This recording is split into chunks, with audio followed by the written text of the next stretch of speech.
ठीक है, आज का चालू करते हैं।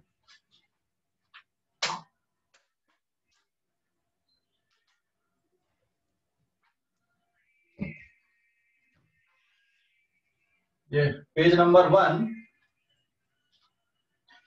कल की क्लास में हमने म्यूचुअल इंडक्टेंस के बारे में पूरा कैलकुलेशन किया था और उससे रिलेटेड कुछ क्वेश्चन भी हमने किए थे।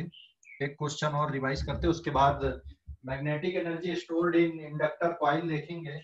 ठीक है, तो एक क्वेश्चन, सपोज यहाँ पर ये एक अरेंजमेंट है दो कॉइल्स का, दोनों कॉइल एक दूसरे के अगल बगल में रखी हुई हैं और ये प्राइमरी कॉइल है एंड इस प्राइमरी कॉइल में P and this is secondary coil और इनका जो म्यूचुअल इंडक्टेंस है दिस इज 100 मिली हेनरी और प्राइमरी कॉइल में करंट वेरी कर रहा है dIp/dt।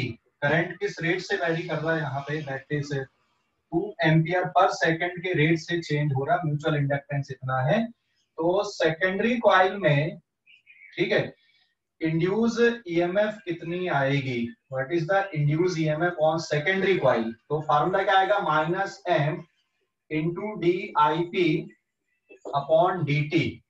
और अगर इंड्यूस ईएमएफ आपको चाहिए प्राइमरी कॉइल में तो -m dis/dt। ये हमने ऑलरेडी किया हुआ है क्योंकि म्यूचुअल इंडक्टेंस किसके बराबर होता है, या फिर NS into 5BS is equals to mutual inductance into IP। ये अपन ने पढ़ा था, इसको डिफरेंशिएट कर दें d/dt NS इंटू 5BS, तो ये टर्म होता है इंड्यूस ईएमएफ के इक्वल विथ नेगेटिव साइन यहाँ पे और इक्वल्स टू m बाहर जाएगा dIp/dt, आप इसको लिख सकते हो। तो यहाँ पे जब आप वैल्यू पुट करोगे दिस इज 100 मिली हेनरी 10⁻³ और 2 एम्पियर पर सेकेंड से के रेट से करंट चेंज हो रहा है, तो ये आंसर जाएगा 200 मिली वोल्ट। तो 200 मिली वोल्ट का क्या होगा, सेकेंडरी कॉइल में इंड्यूस ईएमएफ आएगा। ठीक है, ये कल की क्लास में किए थे हमने, इसके पहले भी किया हुआ है, उसी को मैंने एक बार रिवाइज करवाया। यहाँ पे देखो इसको,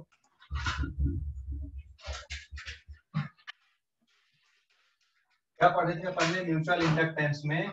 अगर आपको म्यूचुअल इंडक्टेंस चाहिए, जैसे ये एक प्राइमरी कॉइल है और इधर पे ये सेकेंडरी कॉइल है, ये प्राइमरी है ये सेकेंडरी है, तो इस अरेंजमेंट का म्यूचुअल इंडक्टेंस NP, इस पे नंबर ऑफ टर्न NP, इसमें number of turn NS into 5BP divided by current on secondary या फिर NS 5BS divided by IP। मतलब ये टोटल फ्लक्स है किसमें, प्राइमरी में, और ये करंट किसमें, सेकेंडरी में। ये टोटल फ्लक्स है सेकेंडरी में और करंट किसका ले रहे हैं हम, प्राइमरी का करंट ले रहे हैं। ठीक है, ये ऑलरेडी किया हुआ है हमने, और इसको ऐसा भी पढ़े थे हमने, total flux NP into 5BP is equals to mutual inductance into IS या फिर NS into 5BS is equals to mutual inductance into IP। ये हमने ऑलरेडी पढ़ा हुआ था और यहाँ से हमने म्यूचुअल इंडक्टेंस का कैलकुलेशन देखा है। और अगर हमें इंड्यूस ईएमएफ चाहिए, किस पे इंड्यूस ईएमएफ चाहिए, सेकेंडरी में अगर इंड्यूस ईएमएफ चाहिए तो ये किसके इक्वल आएगा, derivative of rate of change of magnetic flux. तो total magnetic flux on secondary coil ये वाला टर्म है, और ये फिर इंड्यूस ईएमएफ बन जाएगा यहाँ पे आपका विथ नेगेटिव साइन। अगर अपन ले लें यहाँ पर तो, या मैं यहाँ पे सामने नेगेटिव साइन ले लेता हूँ सीधा सीधा, और फिर आप जब d/dt, ये जो टर्म है यहाँ पे NS/5BS, ये किसके बराबर है, म्यूचुअल इंडक्टेंस इंटू IP के बराबर है। मतलब म्यूचुअल इंडक्टेंस को आप बाहर निकाल दोगे, dIp/dt लिखोगे, तो ये टर्म क्या बन गया, induce EMF. Induce EMF on secondary coil is equals to किसके बराबर है, mutual inductance into rate of change of current on primary coil. Clear हो गया अभी कि नहीं?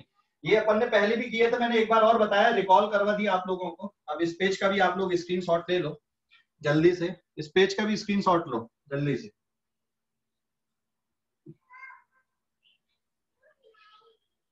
इस पेज का भी स्क्रीनशॉट लो बेटा। ले लिए? हेलो, ले लिए क्या? हाँ सर। हाँ,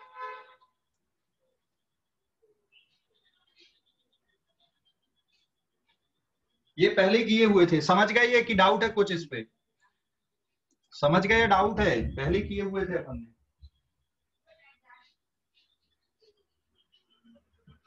समझ गए इसको?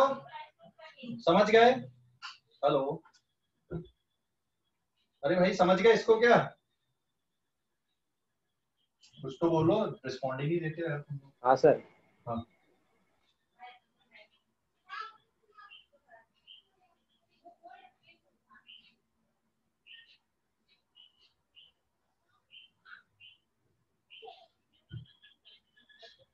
देख अब इसमें डायरेक्शन के साथ हम कोशिश करते निकालने के लिए, बट ये डायरेक्शन थोड़ा सा कॉम्प्लिकेटेड होता है। सपोज यहाँ पर ये एक कॉइल हमने लिए ऐसे, ठीक है, ये इस तरह से एक कॉइल लिए और इसमें करंट इस तरह से फ्लो हो रहा है, ये ऐसा।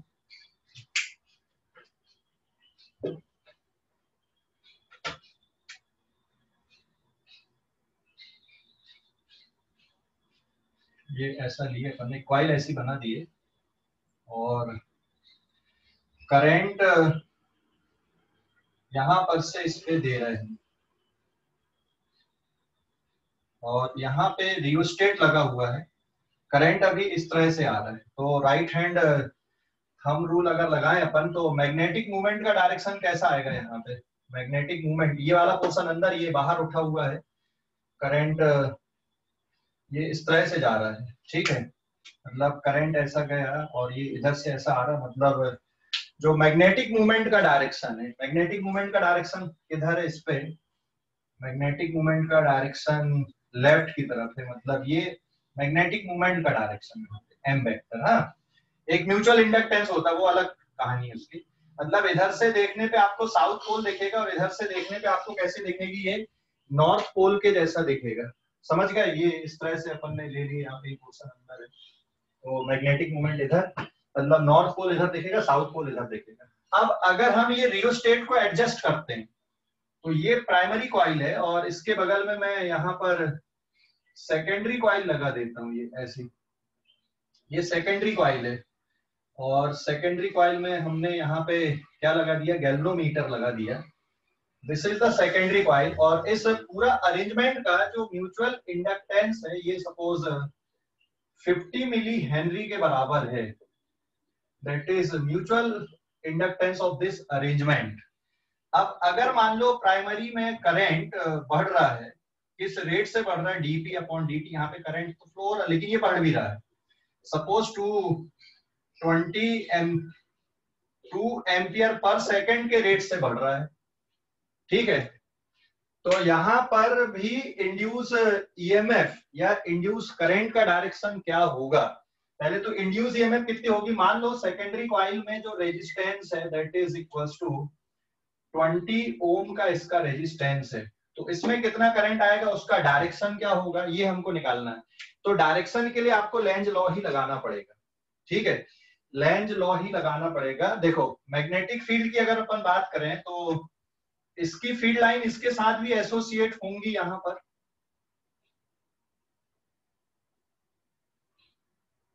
ये इस तरह से, और अगर करंट बढ़ेगा तो ये फील्ड लाइन की वैल्यू भी क्या होगी? बढ़ेगी। तो यहाँ पर इंड्यूस करंट का डायरेक्शन ऐसा होना चाहिए कि ये फील्ड लाइन को ना बढ़ने दे, ठीक है, ना बढ़ने दे, मतलब अपोज करे, ठीक है, अपोज करे। तो यहाँ पे साउथ पोल है तो इस साइड पे यहाँ पर भी कौन सा पोल देखना चाहिए? इसको साउथ पोल देखना चाहिए, तभी तो अपोज होगा, रिपेल करने की कोशिश करेगा। अगर करंट डिक्रीज हो रहा होता, यहाँ पे साउथ पोल ही बनता, तो यहाँ पे कौन सा पोल बनता? फिर नॉर्थ पोल बनता, जिससे उसमें अट्रैक्शन जनरेट होता है, जिससे वो अपोज करता है कि भाई करंट को डिक्रीज नहीं होने देता। समझ गए? समझ गए या नहीं? तो अगर करंट बढ़ रहा है तो यहाँ पर का जो पोल है इसका, वो कौन सा पोल बनेगा? यहाँ पर साउथ पोल ही बनेगा, और इस साइड पे कौन सा पोल बनेगा? North pole. मतलब इसमें ये वाली कॉइल में जो करंट का डायरेक्शन है ये अपोजिट होगा, इसके अपोजिट आएगा, ठीक है। और अगर करंट डिक्रीज हो रहा होता तो सेम डायरेक्शन में करंट बनता, ठीक है। तब फिर सेम डायरेक्शन में करंट बनता, मतलब जो गैल्वेनोमीटर है वो इस तरह से यहाँ पे डिफ्लेक्शन शो करेगा। और induce EMF in secondary coil is का मैग्नीट्यूड अगर देखें तो mod of DIP upon DT आप कर दोगे तो ये है 50 मिली हेनरी, और करंट किस रेट से चेंज हो रहा है 2 ampere per second, so this is 100 milli volt. 100 milli volt की इंड्यूस ईएमएफ है और रेजिस्टेंस अगर इतना है तो सेकेंडरी कॉइल में जो करंट आएगा this is ES upon R 100 milli volt divided by 20 ohm, तो ये कितना बच रहा है यहाँ पे 5 मिली एम्पियर का करंट यहाँ पे फ्लो होगा। So this is the 5 milli ampere का करंट आएगा, और करंट का डायरेक्शन भी मैंने बताया यहाँ पे। समझ गए या नहीं? अभी भी कोई डाउट है? हेलो, समझ गए? करंट बढ़ रहा है तो अपोजिट सेंस में करंट आएगा, और करंट अगर डिक्रीज हो रहा होता तो सेम सेंस में करंट आता। तो इस तरह से करंट का डायरेक्शन देखेंगे।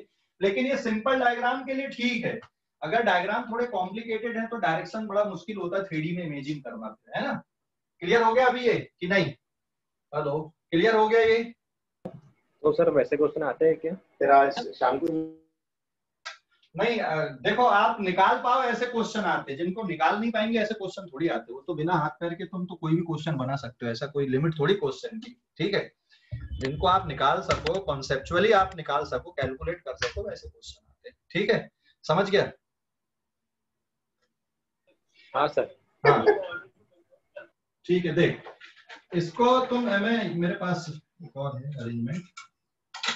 मान ले ये 2 कॉइल दिख रही हैं आपको, ऐसी है ना, ये 2 कॉइल दिख रही हैं आपको, ये 2 कॉइल हैं। अगर मान लो इसमें करंट फ्लो हो रहा है, और करंट ऐसा फ्लो हो रहा है ये वाले डायरेक्शन पे, ऐसा दिख रहा है ना, और करंट कांस्टेंट है, तो इसमें इंड्यूस ईएमएफ आएगी कि नहीं? नहीं आएगी। अगर इसमें करंट कांस्टेंट है, मेरी उंगली के डायरेक्शन में करंट है ऐसा, ये इस तरह से करंट आ रहा है, तो मैग्नेटिक मूवमेंट ऐसा आएगा। इसका मतलब ये वाला जो एंड है इसका, ये नॉर्थ पोल, ये मैग्नेटिक मूवमेंट का डायरेक्शन हो गया है ना, करंट अगर ऐसा दिख रहा है तो, ठीक है। तो एम का डायरेक्शन ये है, अभी this is the direction of M, ये डायरेक्शन हो गया एम का। क्लियर हो गया या नहीं? तो ये जो करंट कैरिंग कॉइल है ना, ये पूरा मैग्नेट के जैसे काम करती है। आप इधर से देखोगे तो आपको साउथ पोल दिखेगा, आप इधर से देखोगे तो आपको नॉर्थ पोल दिखेगा। समझ गए ना? और मैग्नेटिक फील्ड लाइन देख ऐसी निकलेंगी, और ये फिर ऐसी गोल गोल घूम के पूरा 3D में आपको इमेजिन करना, ये ऐसी निकलेंगी, यहाँ से ऐसी निकल के फिर यहाँ से ऐसी एंटर करेंगी, ठीक है। अगर मान लो इसमें कांस्टेंट करंट फ्लो हो रहा है और इसके बगल में मैंने ये रख दिया, तो इसमें सिर्फ फ्लक्स रहेगा, इंड्यूस ईएमएफ नहीं आएगी। लेकिन अगर इसका करंट तुम बदलने लगो, मान लो करंट बढ़ाने लगो, तो इस साइड पे ये साउथ पोल है और इस साइड पे नॉर्थ पोल है, ठीक है। अगर इसमें करंट बढ़ेगा तो ये वाली कॉइल क्या होगी? इससे रिपेल होगी, और अगर इसमें करंट डिक्रीज हो रहा है तो ये वाली कॉइल क्या होगी? इसमें अट्रैक्ट होगी। तो इस तरह से आपको करंट का डायरेक्शन देखना है। समझ गए कि नहीं? क्लियर हो गया? हेलो। हाँ सर। हाँ, तो अभी इस पेज का भी आप लोग स्क्रीनशॉट ले लें, पेज नंबर 3, फिर अगले पेज पे जा रहा है अपन अब। Magnetic energy stored in inductor coil, next heading आएगा अपना magnetic energy stored in inductor coil.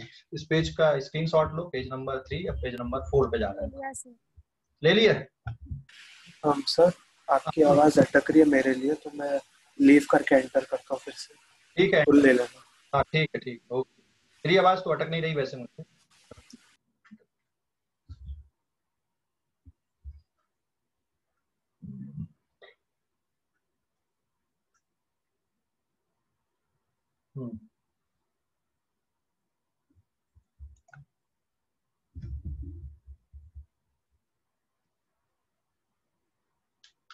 ठीक है, अभी इतना समझ गए तो अगले पेज पे जा रहे हैं अपन। इस पेज का स्क्रीनशॉट ले लो आप लोग। Magnetic energy stored in inductor coil, ये समझ गए ना क्या बताया था मैंने अभी जस्ट, कि अगर ये वाली कॉइल है, इसमें करंट बढ़ रहा है, और ये करंट इस तरह से कि ये इसमें पोल ऐसे बन रहे हैं, ठीक है। मान लो करंट ये ऐसा लिया मैंने, ये एक बार और रिपीट कर दे रहा हूँ, ये देखो इस तरह से, ठीक है। करंट ऐसा है, मतलब ये ऐसा फ्लो हो रहा है करंट, तो आप राइट हैंड थंब को ऐसे रखोगे, मतलब ये मैग्नेटिक मूवमेंट का डायरेक्शन है। इधर से देखोगे तो नॉर्थ पोल दिखेगा आपको, और इधर से कौन सा पोल दिखेगा? साउथ पोल, क्योंकि यहाँ पे करंट क्लॉकवाइज है, तो क्लॉकवाइज मतलब मैंने बताया ना साउथ पोल बनेगा, और इधर पे करंट देखोगे आप ऐसा है तो आपको इधर से एंटी क्लॉकवाइज दिखेगा। ये ऐसे देख लो यहाँ पे भाई, ये इस तरह से करंट जा रहा है, तो मेरे लिए तो क्लॉकवाइज है और आपके लिए एंटी क्लॉकवाइज होगा।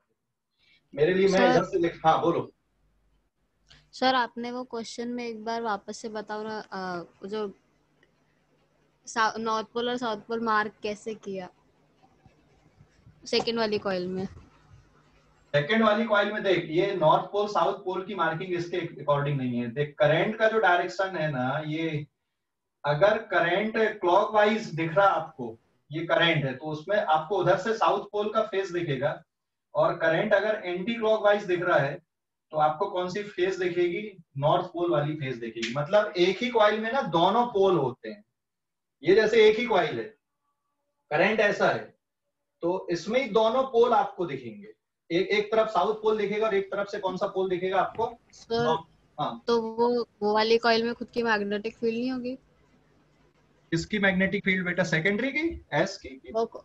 हाँ नहीं, ये करंट इसमें फ्लो हो रहा है ना, करंट इसमें दिए तो इसका फ्लक्स इसके साथ में, ये जो मैग्नेटिक फील्ड लाइन वो इसकी है और इसके साथ भी एसोसिएट हो रही। मान लो तुमने इसमें करंट दिए, ये इसकी मैग्नेटिक फील्ड लाइन ये बन गई ना, ऐसा करंट दिया आपने, अब इसके बगल में तुमने एक और कॉइल रख दी है यहाँ पे, तो इसकी तो फिर सर, हाँ बोलो अभी, इसकी सर फिर ठीक है, वो एसोसिएट हो रही है, मैग्नेटिक फील्ड एसोसिएट हो रही है सेकेंडरी कॉइल के साथ में, लेकिन वो जो डायरेक्शन होगा वो उल्टा नहीं हो जाएगा फिर सेकेंडरी कॉइल के लिए मैग्नेटिक फील्ड का?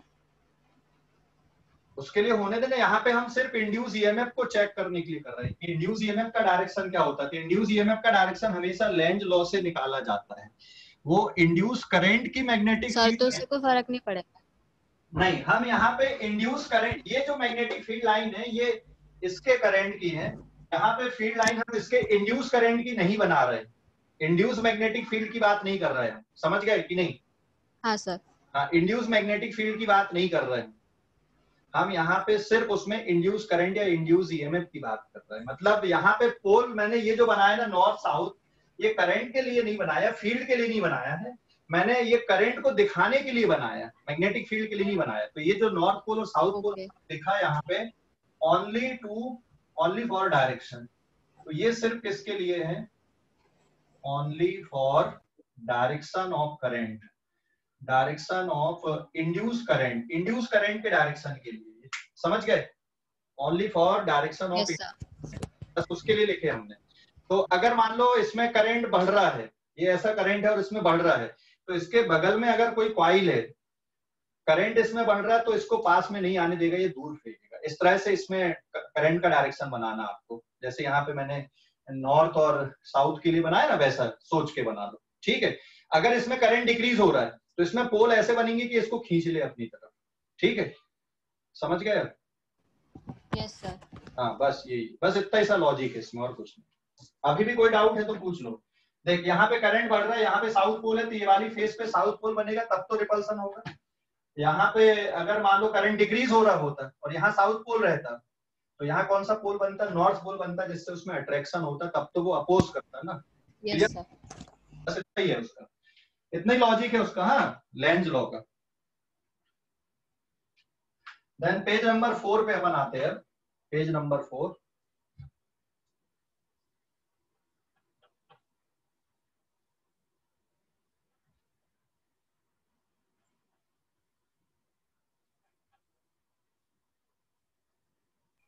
सर हाँ सर, जैसे हमने एक वायर लिए, वो वायर को क्लोजली बंद कर दिए, ठीक है, और उसके बाद हमने उसमें एक मैग्नेट को उसके चारों तरफ घुमाए, तो उसमें मैग्नेटिक फील्ड मतलब कि उसमें इंड्यूस करंट प्रोड्यूस होगा ना? क्या क्या? एक वायर लिए, ऐसे कॉइल बना दिए, हाँ, फिर उसके चारों तरफ हमने एक ये ना मैग्नेट घुमाए। हाँ नहीं सर, वैसे नहीं, कैसे बताऊँ, हाँ वैसा, तो उसमें इंड्यूस इलेक्ट्रिक करंट प्रोड्यूस होगा ना? आप बस ये सोचो कि इंड्यूस करंट या इंड्यूस ईएमएफ तभी आएगी जब इसमें फ्लक्स चेंज होगा, अगर फ्लक्स चेंज नहीं होगा तो नहीं आएगा, ठीक है? फ्लक्स चेंज होगा तो आएगा। अगर मान लो तुम इस तरह से घुमा रहे हो, ऐसा बिल्कुल कॉन्स्टेंटली आप घुमा रहे हैं तो फ्लक्स उतना ही है तो नहीं बनेगा, लेकिन अगर आप ऐसा कर रहे हैं तो फ्लक्स चेंज हो रहा है, बनेगा। अगर आप मैग्नेट को ऐसे घुमा रहे हैं तो भी फ्लक्स चेंज होगा, तो भी इंड्यूस ईएमएफ आएगी। ठीक है, फ्लक्स में चेंज होना चाहिए, यही इंपॉर्टेंट है बस। क्लियर हो गया? हाँ सर। देन अगले पेज पे जा रहे हैं अपन, पेज नंबर 4 पे। Magnetic energy stored in inductor coil. Next heading है magnetic energy stored in inductor coil. Inductor coil या इंडक्टेंस जो भी आपको बोलना है, इसमें कितनी मैग्नेटिक एनर्जी स्टोर होती है।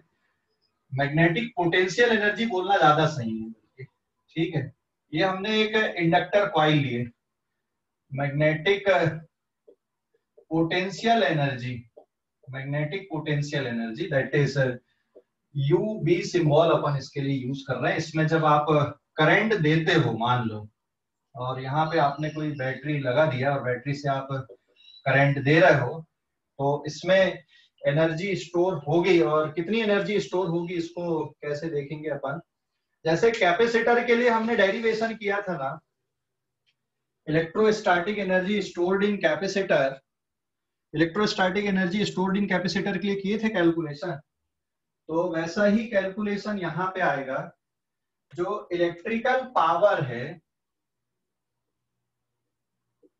Electrical power equals to d U B divided by d t आप लिखोगे। और इलेक्ट्रिकल पावर मतलब induce EMF into power equals to V into I होता है, इंटू आप करंट का प्रोडक्ट कर दो यहाँ पे। और इंड्यूस ईएमएफ ये किसके बराबर बनेगा यहाँ पर।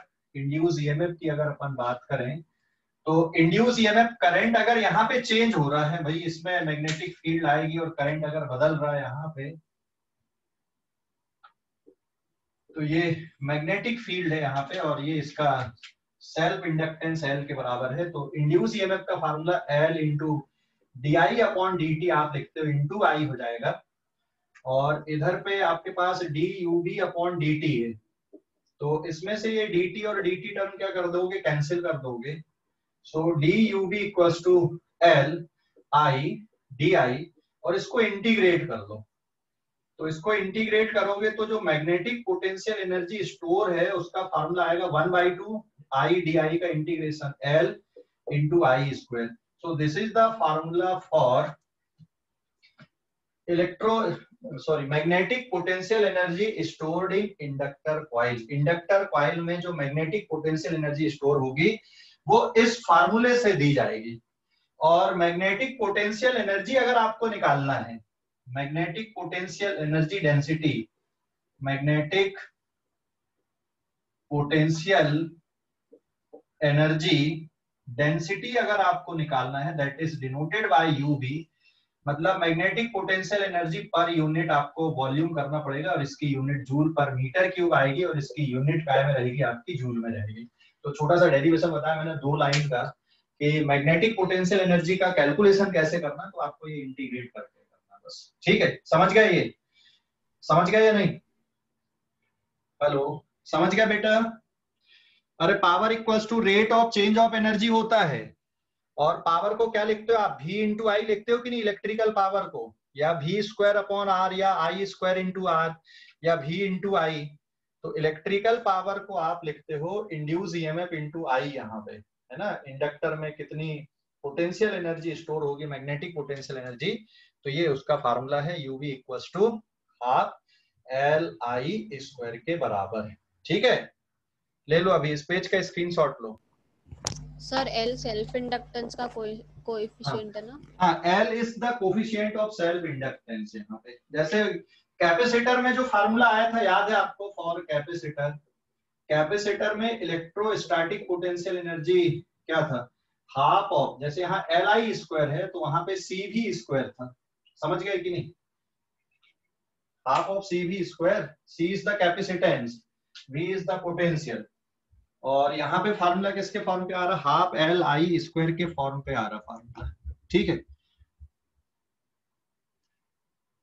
क्लियर हो गया कि नहीं? हेलो, क्लियर हो गया अभी? ये L क्या है? Coefficient of self inductance. This is self inductance, ये सेल्फ इंडक्टेंस है। हाँ, अब इस पेज का भी आप लोग स्क्रीनशॉट ले लो, इस पेज का भी स्क्रीनशॉट ले लो जल्दी से, इस पेज का स्क्रीनशॉट ले लो।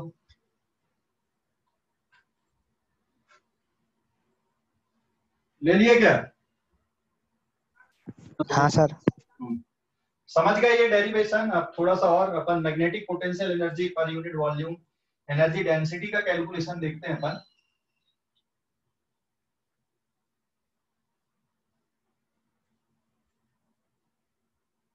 पेज नंबर 5,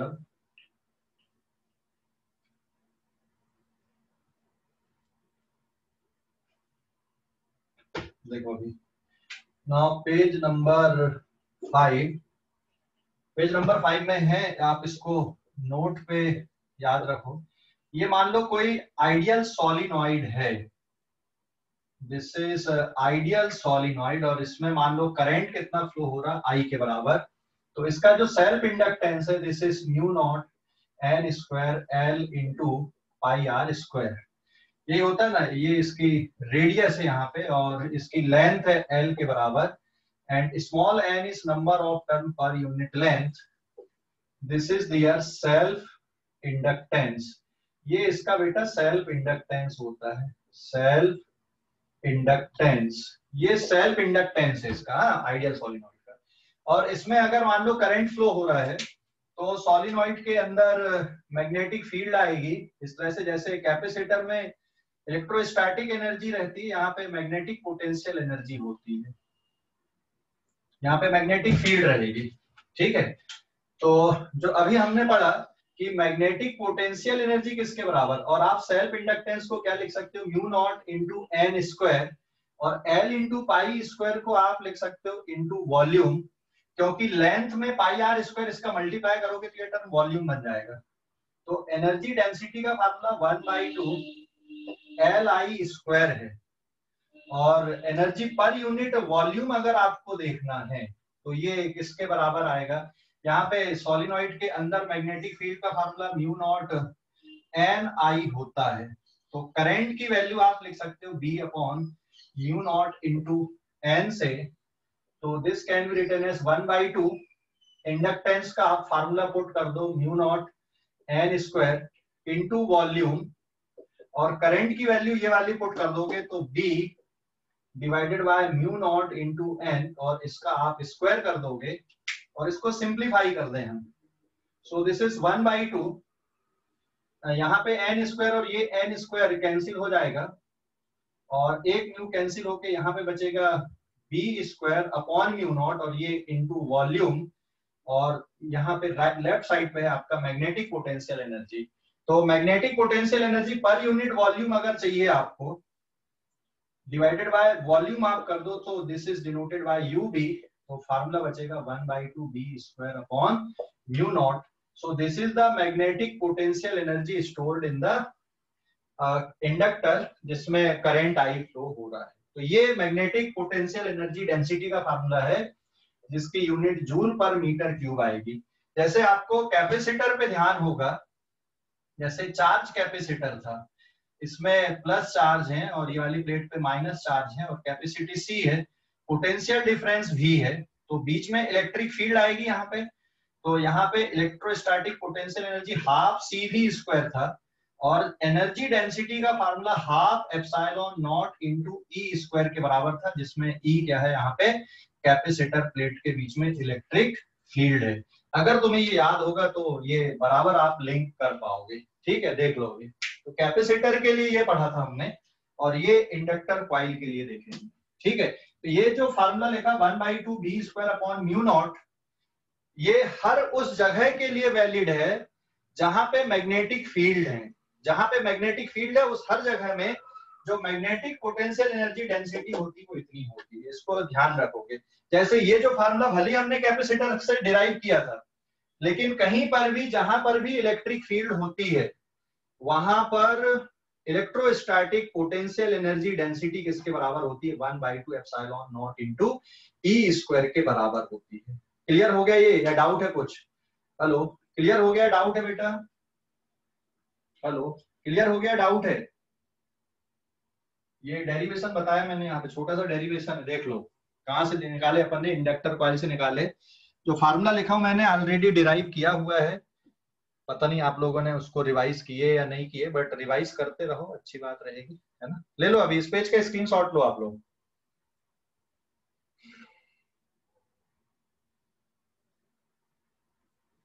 इस पेज का स्क्रीनशॉट लो। देखो ये चैप्टर अगर तुम 4-5 बार रिवाइज कर लोगे ना तो सबसे आसान चैप्टर है, क्योंकि ज्यादा कुछ है नहीं करने के लिए, बस वही वही कहानी घूम रही है। हाँ, लेकिन अगर रिवाइज नहीं करोगे तो बहुत जल्दी दिमाग से निकलेगा भी ये। और इस चैप्टर में जो पुरानी एप्लीकेशन है वो भी यूज में आती हैं, तो पुराना जो पोर्शन है उसको भी देखना पड़ता है। ये चैप्टर की अगर हम बात करें, जैसे आपका रोटेशनल मोशन वाला चैप्टर है ना, रोटेशनल मोशन में शुरुआत की पूरी मैकेनिक्स लग जाती है, वैसे ही इलेक्ट्रोमैग्नेटिक इंडक्शन में जितना आपने पढ़ा वो सब कुछ लग जाता है। तो जैसे रोटेशनल मोशन वाला चैप्टर है आपका, बिल्कुल वैसे ही चैप्टर है ये इलेक्ट्रोमैग्नेटिक इंडक्शन का है। ठीक है, ले लो अभी इस पेज का स्क्रीनशॉट लो आप लोग, इस पेज का स्क्रीनशॉट लो और इसको डिराइव करके देखना। ऐसा नहीं कि हाँ अभी समझ में आ गया, 2-3 बार कर करके देख लेना ये कि इतना फार्मूला आ रहा है। एक क्वेश्चन देख रहा है अपन अब मैग्नेटिक पोटेंशियल एनर्जी डेंसिटी से। ठीक है, जल्दी से ले लो अभी स्क्रीनशॉट लो इस पेज का। ले लिए क्या? अब अगर मान लो, हाँ सर। हाँ अभी देखो, अगर मान लो मैं एक क्वेश्चन बनाता हूँ, यहाँ पे इस पेज को मैं मिटा देता हूँ। ठीक है, एक क्वेश्चन हम बना रहे हैं जिसमें आपको इसकी कॉन्सेप्ट और अच्छे से क्लियर हो जाएगी, एनर्जी डेंसिटी वाली।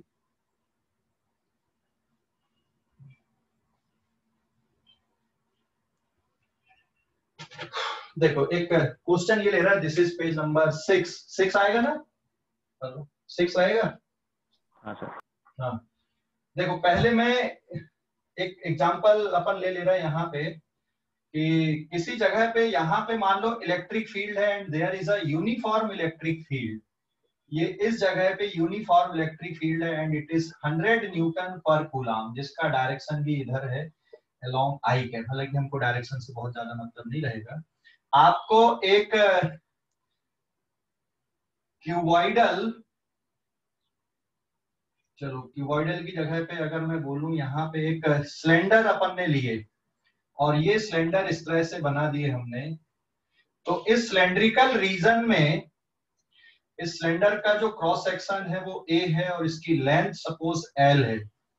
तो इस सिलेंड्रिकल रीजन में कितनी इलेक्ट्रोस्टैटिक पोटेंशियल एनर्जी स्टोर होगी ये बताना है। यहाँ पे कितनी एनर्जी स्टोर है वो तो पूरे स्पेस पे आएगी, लेकिन इस रीजन पे UE is electrostatic potential energy कितनी स्टोर है आपको ये बताना है। तो इसके लिए क्या करोगे आप, एनर्जी डेंसिटी और इनटू वॉल्यूम का मल्टीप्लाई कर दो, क्योंकि इलेक्ट्रिक फील्ड यहाँ पे कांस्टेंट है। अगर इलेक्ट्रिक फील्ड कांस्टेंट नहीं होती तो फिर आपको इसी को इंटीग्रेट करना पड़ता है energy density into volume element लेकर। याद होगा अपन ने इलेक्ट्रोस्टैटिक में पढ़े थे ये। तो एनर्जी डेंसिटी का formula half of epsilon not into E square, और इसका वॉल्यूम कितना आ जाएगा, अगर आप इसके वॉल्यूम की बात करोगे तो एरिया इनटू लेंथ। तो यहाँ पे आप एरिया इनटू लेंथ, और मान लो इसका area of cross section 2 metre square है और इसकी लेंथ 1.5 मीटर है। तो और एप्सिलॉन नॉट की वैल्यू आपको पता ही कितनी होती है भाई, epsilon naught is 8.85 into 10 to the power -12, और यूनिट आती है इसकी coulomb square per newton metre square. ठीक है, आप जब इसको पुट कर दोगे एप्सिलॉन नॉट की वैल्यू, ई की वैल्यू, ए की वैल्यू, एल की वैल्यू, तो इस सिलेंड्रिकल रीजन में कितनी इलेक्ट्रोस्टैटिक पोटेंशियल एनर्जी स्टोर है ये आपको पता चल जाएगा। ठीक है, बिल्कुल वैसे ही अगर किसी जगह पे मान लो यहां पर मैग्नेटिक फील्ड प्रेजेंट है, this is the magnetic field, और ये मैग्नेटिक फील्ड सपोज यहाँ पे 20 टेस्ला के बराबर है एंड आई कैप लिख दिया मैंने। तो यहाँ पर अगर मान लो मैं कौन सा रीजन ले लूं, एक क्यूबॉइडल रीजन ले रहा हूं। एक ये क्यूबॉइडल रीजन में कितनी मैग्नेटिक पोटेंशियल एनर्जी स्टोर है आपको ये बताना है। तो इसकी लेंथ L, ब्रेथ B और थिकनेस T है। तो इस जगह पर कितनी मैग्नेटिक पोटेंशियल एनर्जी स्टोर है, मैग्नेटिक पोटेंशियल एनर्जी स्टोर्ड इस क्यूबॉइडल रीजन में। तो magnetic potential energy UB equals to क्या लिखोगे, magnetic potential energy density into volume. Magnetic field constant है तो ये लग जाएगा, और अगर मैग्नेटिक फील्ड कांस्टेंट नहीं है तो फिर आपको वॉल्यूम एलिमेंट लेकर क्या करना पड़ेगा, इंटीग्रेट करना पड़ेगा। ठीक है, और मैग्नेटिक पोटेंशियल एनर्जी डेंसिटी का formula 1/2 B² upon mu naught, और वॉल्यूम अब यहाँ पे आप इसका लिखोगे length into breadth into thickness. मान लो ये है 1 मीटर, ये है 0.5 मीटर और ये सपोज 2 मीटर है।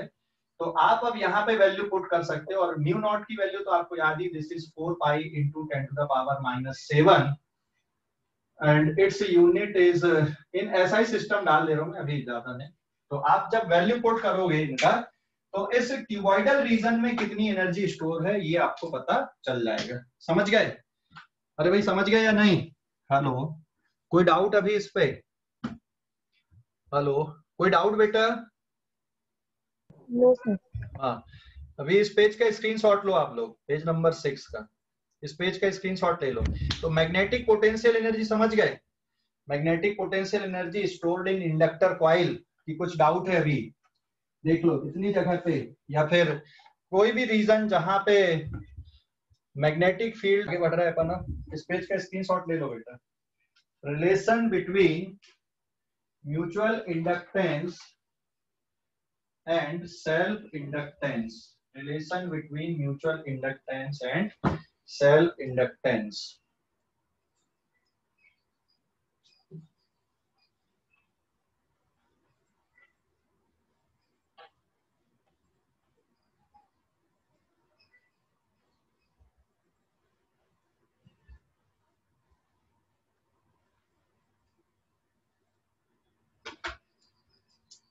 Page number 7, relation between self inductance and mutual inductance.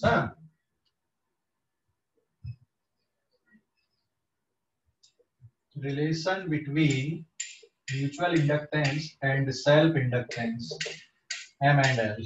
ठीक है, तो mutual inductance is equals to K times √L1 L2, जहां पे K को क्या बोला जाता है, कपलिंग कांस्टेंट कहलाता है ये। और जो कपलिंग कांस्टेंट होता है K की वैल्यू किसके बीच में आती है, K is less than equals to 1 greater than equals to 0 होता है कपलिंग कांस्टेंट। अगर मान लो परफेक्ट कपलिंग है, जैसे ये एक सोलिनॉइड आपने लिए, इसका सेल्फ इंडक्टेंस L1 है, और दूसरा सोलिनॉइड आपने अगर ये इस तरह से ले लिया यहाँ पे इसी के अंदर से, मतलब इसका फ्लक्स और इसका फ्लक्स पूरा कंप्लीटली एक दूसरे के साथ में आए, तो कपलिंग कांस्टेंट होगा 1, और एक का सेल्फ इंडक्टेंस L1 और दूसरी कॉइल का अगर L2 है, तो आप ये फार्मूला लगा के यहाँ पे बता सकते हैं। तो self inductance and mutual inductance इस तरह से रिलेटेड होते हैं।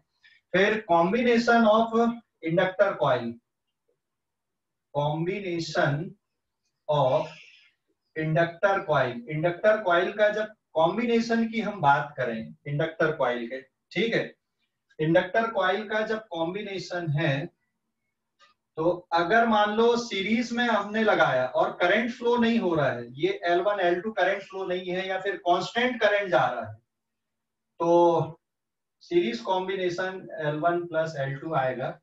और अगर मान लो इनको आपने पैरेलल लगा दिए दोनों इंडक्टर कॉइल को, तो इसका जो इक्विवेलेंट इंडक्टेंस आएगा 1/L equals to 1/L1 plus 1/L2 रहेगा। ठीक है, ये कॉम्बिनेशन ऑफ इंडक्टर वाली प्रॉब्लम इस तरह से देखी जाती है। समझ गए? समझ गए? इस पेज का स्क्रीनशॉट ले लो, इस पेज का स्क्रीनशॉट लो जल्दी से। This is page number 7। Sir ये कपलिंग कांस्टेंट क्या रहता है? कपलिंग कांस्टेंट मतलब बेटा जो कॉइल अपन एक दूसरे के बगल में रखते हैं ना, तो उसको कैसे रखे आपने, जैसे अगर ये कॉइल दूर दूर है तो इसका फ्लक्स पूरा इससे नहीं आएगा। अगर मान लो बिल्कुल पास पास में रख दी चिपका के, तो इस वाली कॉइल का फ्लक्स पूरा इसके साथ में होगा, तो फिर कपलिंग कांस्टेंट की वैल्यू 1 आएगी, ठीक है। और इसका सेल्फ इंडक्टेंस है L1, इसका L2 है, तो आप इस फार्मूले से भी निकाल सकते हैं, है ना।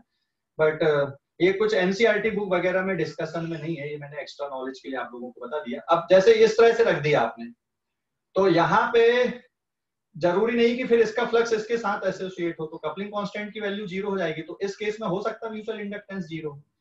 तो म्यूचुअल इंडक्टेंस होने के लिए क्या होना चाहिए, अगर आप करंट फ्लो करा रहे हो तो एक में अगर फ्लक्स आ रहा है तो उसका फ्लक्स दूसरे के साथ एसोसिएट होना चाहिए, ठीक है, समझ गए। हाँ सर। हाँ, तो ये कॉम्बिनेशन हो गया। जल्दी से इस पेज का स्क्रीनशॉट लो आप लोग, हेलो जल्दी से ले लो, पेज नंबर 7। इनका सीरीज कॉम्बिनेशन मतलब जैसे रेजिस्टेंस का कॉम्बिनेशन करते बिल्कुल वैसे ही करना है, और पैरेलल में भी रेजिस्टेंस के कॉम्बिनेशन जैसे देखना है, ठीक है, समझ गए, समझ गए।